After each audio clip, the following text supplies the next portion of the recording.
And welcome to another episode of Who's That Guy? And this week it's the Prophet Velen, who is the leader of the Draenei installed on the Exodar, although at the moment, of course, he's popping up all over the place in the Broken Isles, as well as Argus, now that we've gone back there as well. And it is on Argus that he and his people originated. Now, at the time, the people were known as Eridar, and they must be pretty much an immortal race in the same way that elves are on Azeroth, because the events that take place here, Velen has been one of the leaders of the Eridar for at least the last 25,000 years. And roughly at the time when Sargeras visited Argus, and instead of destroying it, he decided he could use these. These were natural spellcasters, very powerful people that he could corrupt to his way. Now, Velen was one of 3 leaders of the Eridar, along with Kil'jaeden and Archimonde, and they were all very close friends. No animosity between them, no even competitive spirit between them as far as can be told. When Sargeras came to the Eridar, and in particular the leaders of Velen, Archimonde and Kil'jaeden, he presented the idea that he could make them more powerful and that they could go out into the universe and unify all the peoples of creation. This was initially appealing to even Velen himself, but he had the gift of foresight and was shown a vision by the Naru Kure of what would happen, that they would become twisted beings, Minari, which is what is known as the twisted versions of Eridar, and that they would wreak destruction across the universe, laying waste to whole planets, turning into barren wastelands. Velen tried to persuade Kil'jaeden and Archimonde of this, but they had none of it. So, with the help of the Naru, Velen managed to take a third of the Eridar people and to flee Argus. Kil'jaeden, who was most close to Velen, was particularly put out by this and swore revenge against him and hunted his people across the skies. At this point, this is where Velen and his people became known as Draenei, which in their tongue means the exiled ones. Whenever Kil'jaeden found them, the Naru would help Velen and his people to escape.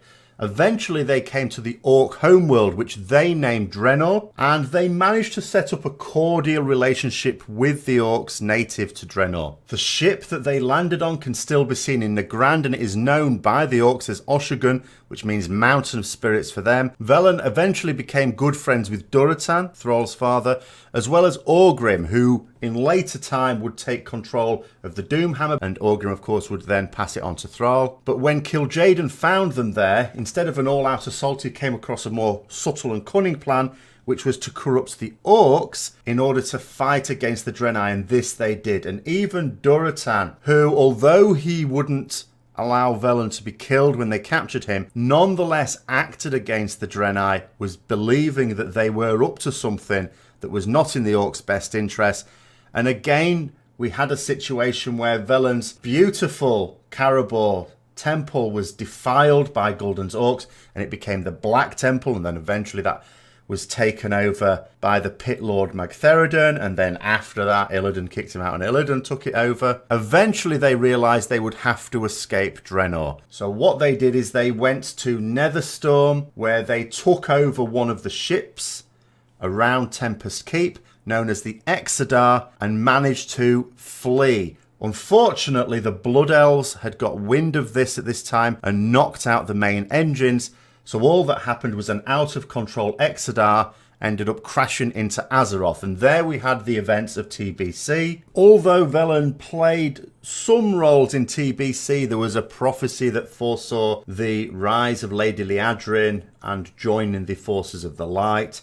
And also he was present when you defeated Kil'jaeden in the Sunwell. But generally speaking, he's been a fairly low-key figure. We know he's a being of prophecy. One of the most important prophecies that he's made, which is still not to come to fruition in the game, is that a much older Anduin Wrynn will eventually become the leader of the Army of the Light. But this is something that in game terms must still be some time away, if indeed it ever happens.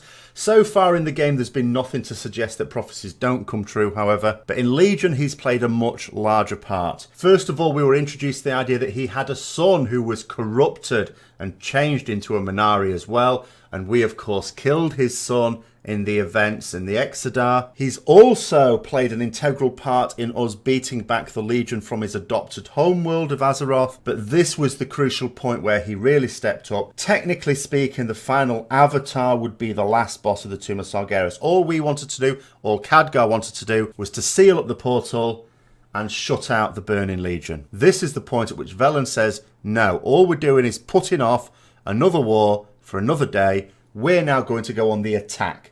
So he went on the attack. We've defeated Kil'jaeden. He's now ordered an invasion of his homeworld Argus, ruined as it may be. It's not for the purposes necessarily of taking back Argus, although not all parts of it look terrible, but it's mostly for the purpose of finally and unequivocally defeating the Legion, defeating Sargeras, so that his people can at last have peace, no longer be hunted, no longer be exiled. Now, where afterwards they would decide to settle, whether it be Argus, whether it be back to Azeroth, we're guessing, of course, back to Azeroth, because otherwise massive change in the game would be required. But that's where we are in terms of the Prophet Velen. So I hope you liked this video. If you did, don't forget to like, comment, subscribe, and share for further content. And until next time, I'll see you later.